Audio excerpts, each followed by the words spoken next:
from anywhere in the city. We will pick you up right at your doorstep. Book a ride in seconds. Safe, fast, and affordable. Visit www.supercab.com.ng or download the Supercab app today. Supercab, your ride, your way.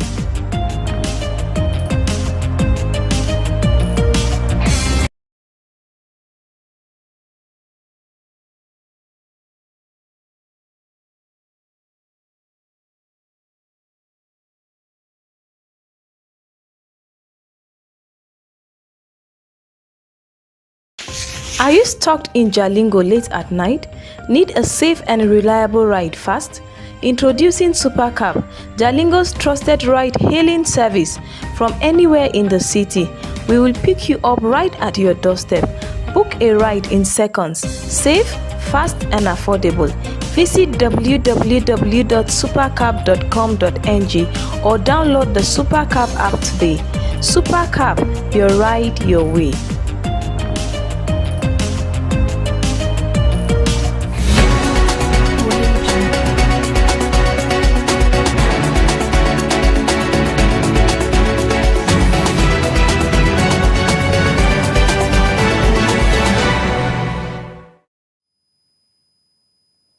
Good evening. This is the broadcast of news at 9 p.m. on Psalm TV.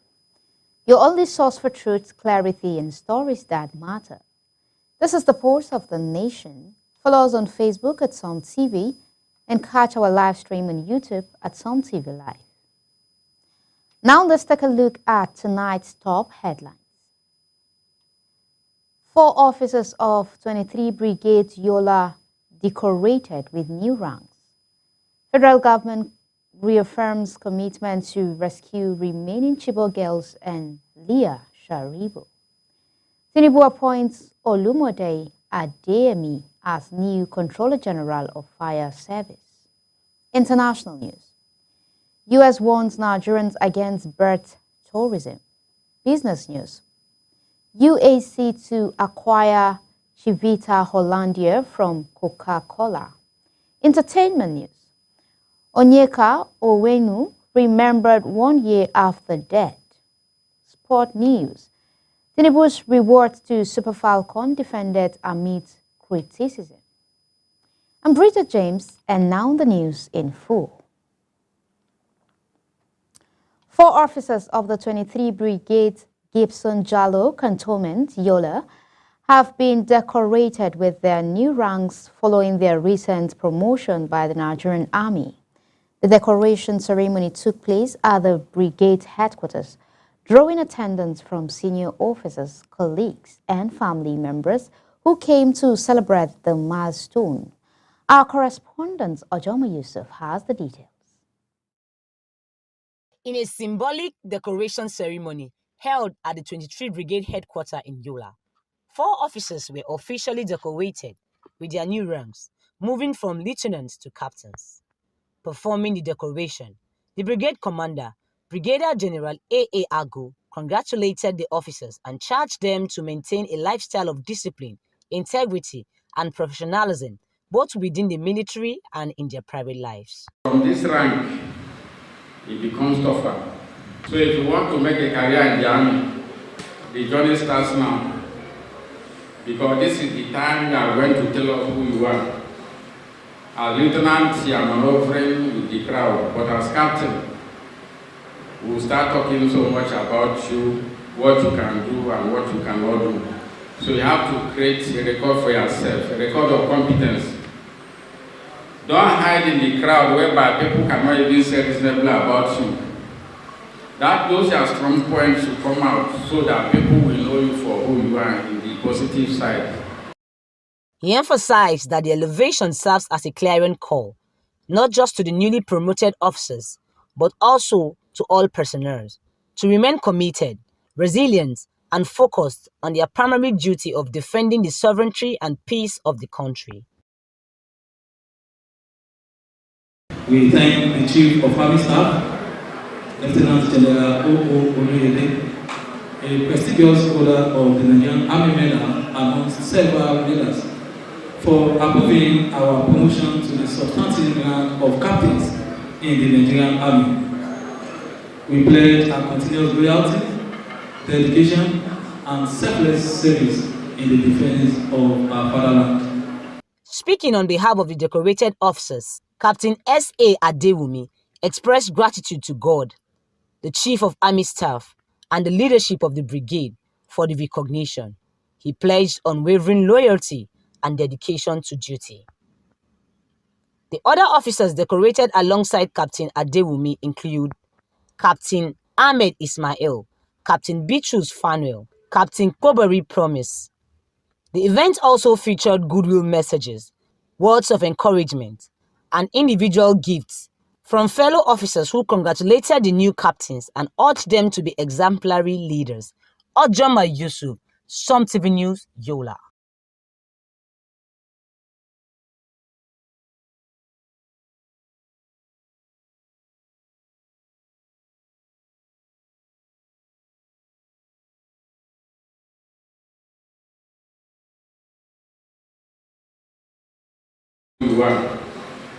As lieutenant, you are maneuvering with the crowd, but as captain, we'll start talking so much about you, what you can do and what you cannot do. So you have to create a record for yourself, a record of competence. Don't hide in the crowd whereby people cannot even say reasonably about you.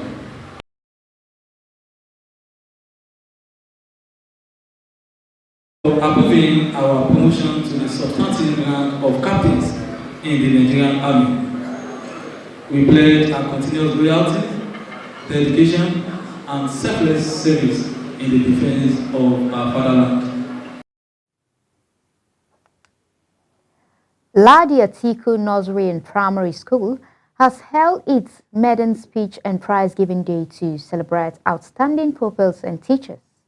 The event marked a major milestone for the school, founded in 1994 to honor Hajia Ladi Atiku Abubakar, wife of Nigerian's former Vice President Atiku Abubakar. Parents, staff, and dignitaries attended the event, which featured speeches, cultural displays, and award presentations. People who excelled in academics and extracurricular activities were recognized, while teachers were commended for their dedication. The school emphasized its commitment to nurturing excellence and values among young learners.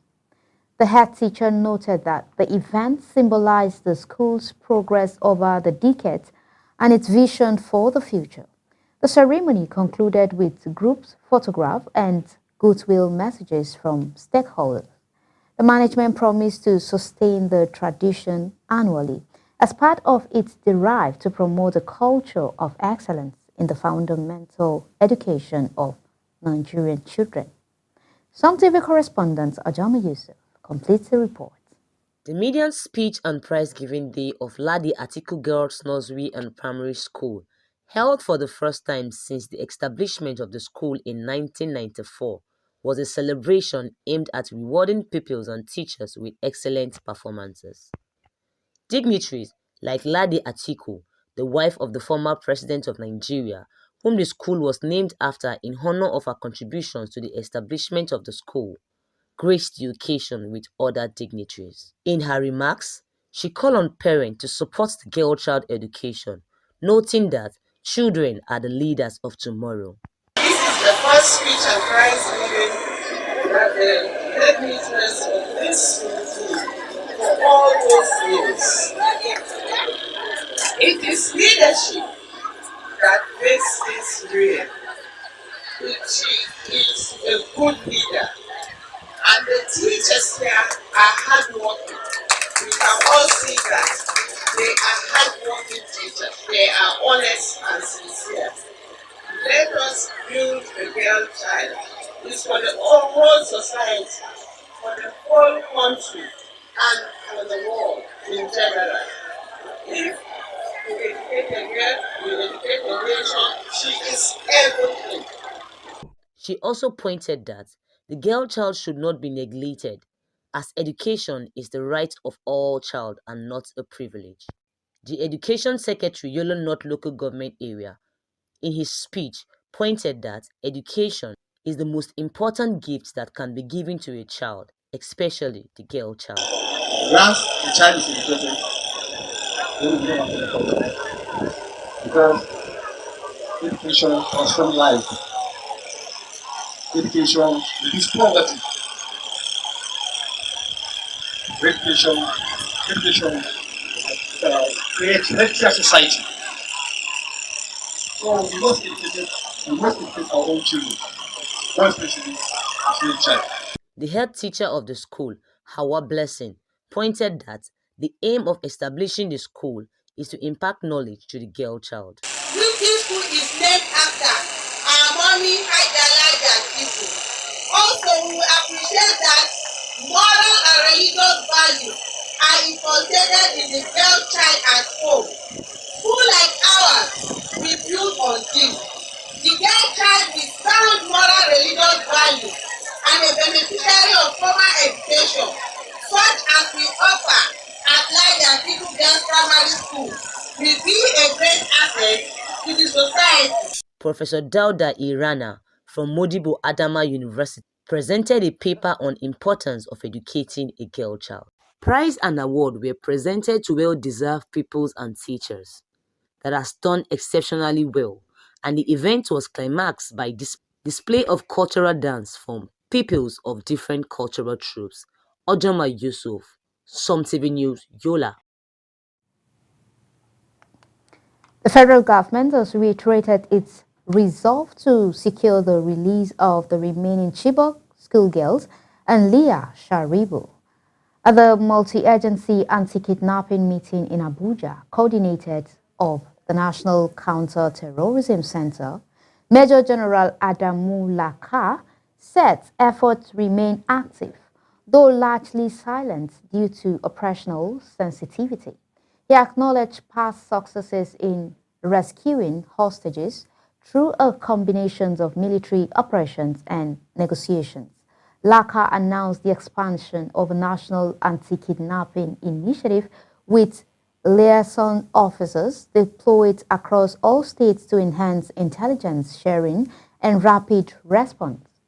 The move, he explained, is part of a broader strategy to combat abduction, particularly in insurgency-affected regions.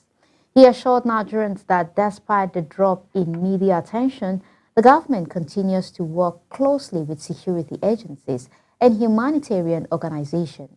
Families of the captives are urged to remain hopeful as stakeholders intensify discreet intervention to bring the long ordeal to a close. President Bola Tinubu has appointed Olumode Samuel Adeyemi as the new Controller General of the Federal Fire Service, effective August 14, 2025. The announcement was made in a statement by the Civil Defense, Correctional, Fire and Immigration Service Board, signed by Secretary Major General A.M. Jibril, retired. Adeyemi, who currently serves as Deputy Controller General in charge of Human Resources, replaced Engineer Abdul Ganiyu Jaji, who retired on August 13th upon reaching the mandatory age of 60. A seasoned officer, Adeyemi started his career with the FCT Fire Service and has completed relevant in-service and command training both locally and abroad. He is a member of several professional organizations, including the Association of National Accountants of Nigeria and the Institute of Public Administration.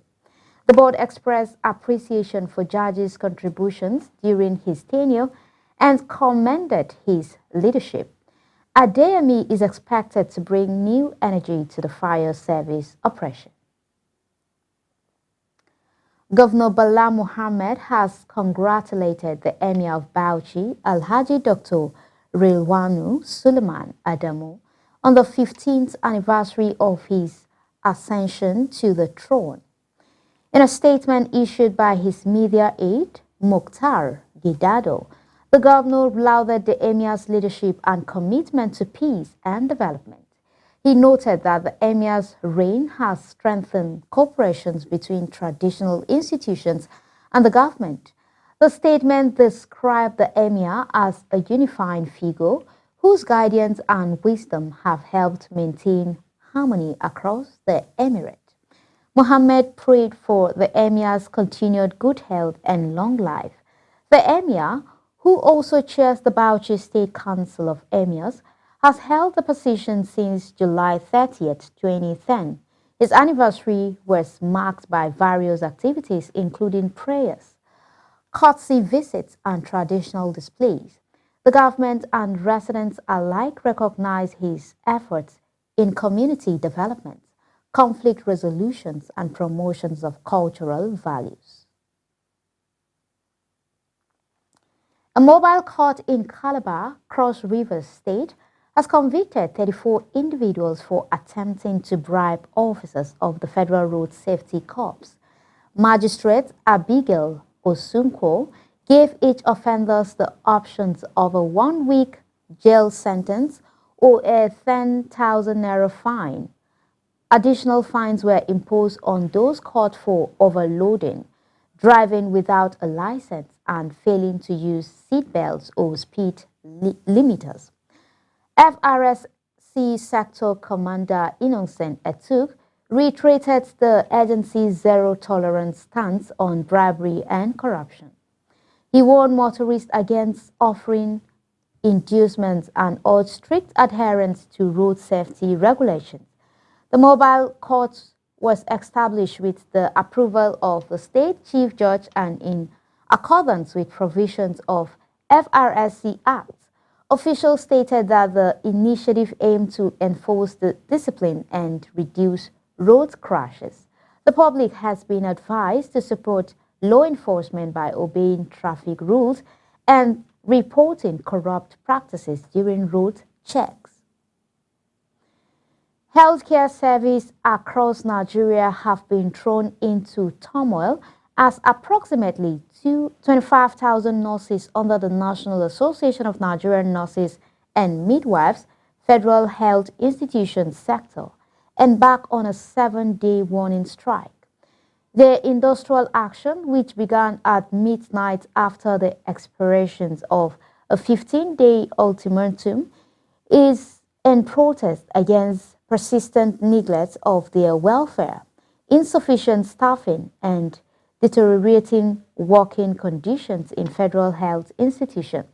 With nurses forming the backbone of healthcare delivery, major hospitals across the country are expected to suffer severe disruptions, leaving patients stranded and medical services hampered. Leaders have stressed that the strike is a last resort after repeated attempts at dialogue were ignored by the federal government. The call for immediate intervention to avert an indefinite strike, which will deepen the crisis in Nigerians' already overstretched healthcare system. The union emphasized the resolutions through peaceful dialogue, which remains the preferred outcome. In a related development, which aim at preventing strike in another vital sector, the Minister of Education, Tunji Alausa, has reaffirmed the federal government's commitment to maintaining stability in Nigerian tertiary institutions. Speaking during a live television interview, Alausa said President Bola Tinubu has mandated his administration to proactively engage academic unions, particularly the Academic Staff Union of Universities, to avert industrial action. He emphasized the importance of continuous dialogue and strategic planning to ensure that Nigerians' higher education calendar remains uninterrupted. The minister noted that academic strike not only disrupts students' lives, but also erodes public trust in the education system. He highlighted ongoing reforms in the sector, including improved funding, staff welfare and accountability, as key measures to address the concern of university workers. Alausa called on all stakeholders, including university administrators and unions, to support the administration's effort to sustain academic progress and national development. Meanwhile, insecurity in Plateau State escalated again with the killing of 2 soldiers and 2 vigilantes in an ambush by armed bandits in Dogon Rua, Wase local government area. The attackers reportedly targeted the Joint Security Patrol, seizing rifles from the fallen officers before fleeing. The ambush has heightened tensions in the region, already beset by recurrent violence and communal clashes. In response, security agencies have intensified patrol and launched manhunts for the perpetrators. The incident has drawn condemnation from residents and community leaders who continues to call on government to implement long-term security strategies. Military authorities have also promised thorough investigations to bring the assailants to justice. The killing underscores the persistent threat posed by banditry and the need for sustained security presence to protect communities, restore calm, and deter further attacks across volatile areas of the state. In a show of empathy and humanitarian commitment, Nigeria's First Lady, Senator Oluremi Tinubu, has donated 1 billion naira to victims of violent attack in Yelwata, a community in Benue State. The donation was made during her visit to the affected areas, where she expressed deep concern over the displacement and suffering caused by repeated cross-border violence. The fund, part of her Renewed Hope initiative, aimed to support the resettlement of victims, help children return to school, and restore disrupted livelihoods, and all the like. Senator Tinubu assured residents that they are not forgotten and that the federal government is committed to their rehabilitation and protection. Her visit included meetings with local leaders, displaced families, and humanitarian agencies coordinating relief. The initiative has been widely praised as a timely intervention to provide immediate relief and long-term support. The First Lady also emphasized the importance of peace and unity as the foundation for lasting development. The federal government has launched the Leadership Excellence in Africa's Public Service, a transformative initiative aimed at strengthening governance through ethical and strategic leadership. The program targets directorate-level officers in public service, equipping them with skills needed to derive reform, transparency, and innovation in their various ministries and agencies. LEAP is alleged with the African Union's Agenda 2063 and position Nigerians alongside countries like Kenya, Ghana, and Zimbabwe that have adopted similar reforms.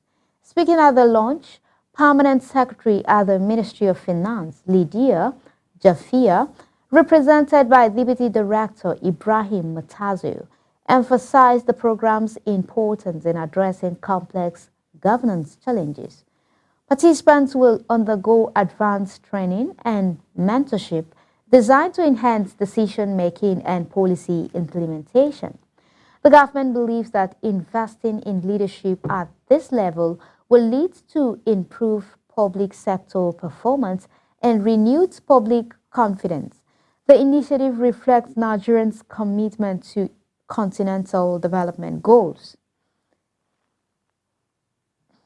The Corporate Affairs Commission has intensified its compliance derived by commencing the listing of former companies from its register. Companies that have failed to update their annual returns and beneficial ownership details for over 10 years were given a 90-day ultimatum to regularize their records or face removal. In line with Section 692 of the Companies and Allied Matters, the enforcement measures followed a public notice issued in 2024 targeting inactive entities that pose risks to businesses, transparency, and regulatory oversight. The CAC stated that the move is intended to clean up the national company database, enhance accountability, and ensure only active compliance business benefits from corporate privileges. Affected firms have been advised to take immediate steps to update their filings through the Commission's online platform. Stakeholders have welcomed the development as a necessary step towards fostering a more credible and efficient corporate environment in Nigeria. The Federal Inland Revenue Service has announced the immediate suspensions of issuing tax exemption certificates to all categories of taxpayers, including pioneer status companies, non-government organizations, and business operating within free trade zone. The decision, according to a public notice issued by the agency, is aimed at strengthening transparency and ensuring strict compliance with existing tax laws. FIRS clarified that a certificate already issued remains valid until their expiry date, but there would be no renewals once they lapse. It further warned that future claims for tax benefits or exemptions must fully align with the law and follow official procedures as approved by the agencies. Any attempt to fraud misrepresentations of the status will attract legal penalties. The tax authority reaffirms its commitment to building a fair and accountable tax system and urges all stakeholders to comply with the new guidelines. All related inquiries are to be directed to the executive chairman of FIRS. We'll take a short break, but there's much more ahead right there on Som TV. Stay with us.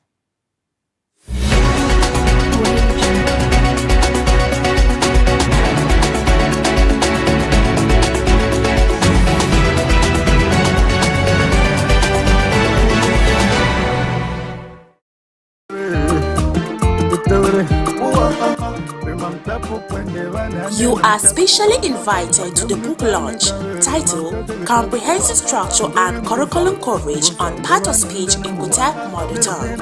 Author Jeremiah Musa Ambashek JP. Date Sunday, 10th August 2025. Venue Bible Society of Nigeria, Roadblock Jalingo, Taraba State. Time 2 p.m. prompt. Chairman of the occasion, Honorable Joshua Yurugu Piki, Member, Taraba State House of Assembly Jalingo. Chief Launcher, Sir Michael Magaji, Director Bureau of Public Enterprise, Team Presidency, Abuja. Special guest of honor, Honorable Dr. Felista Musa JP, Commissioner, Social Justice and Reintegration, Jalingo. Royal Father of the Day, Queen Dr. Amos Andiki, Bamboo Chieftain representing Andikwe. Child Lady of the occasion, Pastor Mrs. Fintrima Emmanuel Bolos, 6th Fin Classic, Jalingo. Book reviewer, Reverend Dr. Victor Audu, Lecturer, Taraba State University, Jalingo. Iya Anda of the Day, Pastor Honorable Mrs. Vicky Aishinfe, SA to the wife of the Governor, Taraba State. In the full of the day, Honorable Emmanuel Lawson, Deputy Chief of Staff, Taraba State. Chief Host, Reverend Dr. Andy and Mrs. Musa JP and Moses. Special appearance, the Prince, Ibrahim Damburam, HOD, Arts Education, Taraba State University, Jalingo. Chief Organizer, Mr. Iranomba Adi, Mr. Manasseh Luka, The Gates, Imbate and Moses. Master of the ceremony, Honorable Henry I. Jolo, Jalingo, Taraba State. Patron, Comrade Emmanuel Ukwen, KYN President. Music featuring Lord Andy Adaki, Celebrity Lecturer, Ayotep Hosea, Ayek Bambo, Victor Ambokchi, and others. Dress code, Kuteb cultural attires. Come and learn to unlearn the unlearnable. Announcer, the organizing committee team.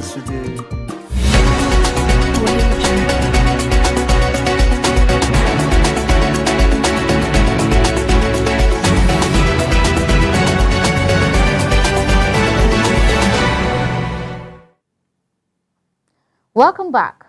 We're glad you're still here with us. Coming up next are the international business, sports, and entertainment news. On the international news, the United States has reiterated its opposition to birth tourism. The U.S. mission in Nigeria warns that visa application disclosing intent to give birth in the U.S. would be denied. The embassy described the practice as violations of immigration laws and said consular staff are trained to dictate such deception. The announcement has sparked mixed reaction and with some Nigerians accusing the U.S. of discrimination and others supporting stricter enforcement.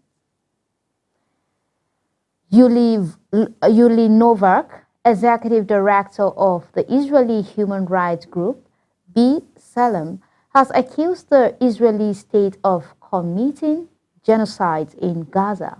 Writing in The Guardian, Novak said Israeli leaders have openly declared intentions to destroy Gaza and that the military has carried out mass killings, displacements, and starvation, targeting Palestinians as a group.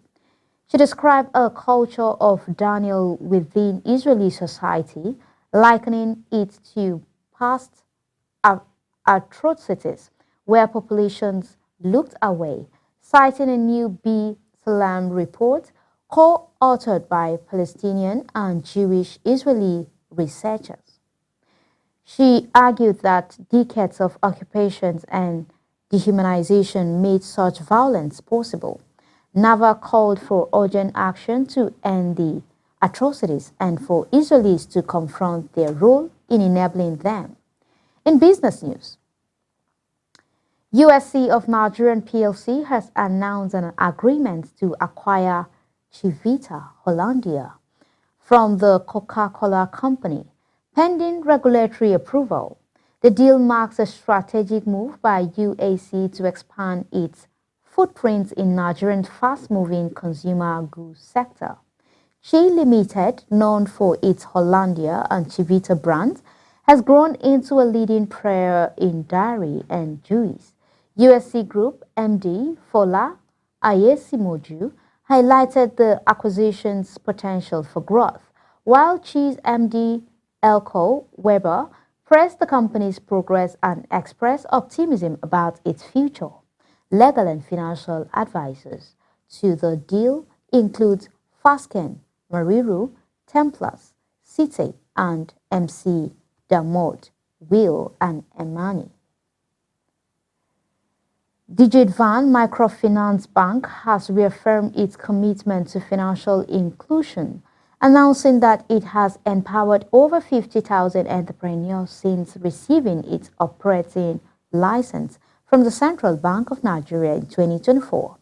At a media briefing in Lagos, Managing Director Florence Ogunyamoju said the bank is focused on supporting SMEs and the informal sector and on banks Nigerians through digital innovation and inclusive lending. She revealed that the bank's flagship product, Market Money,